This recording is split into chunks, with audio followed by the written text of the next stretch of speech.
In this video, I'm going to show you how to export a Revit file to AutoCAD.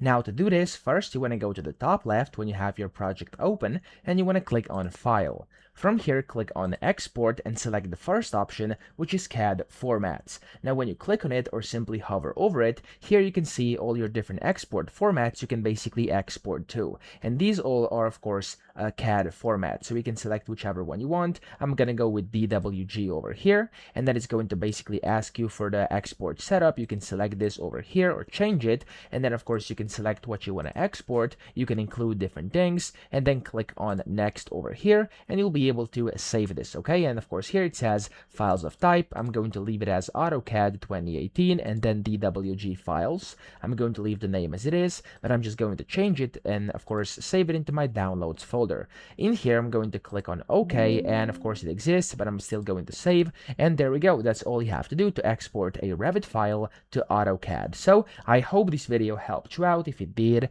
please subscribe to the channel and help me out as well.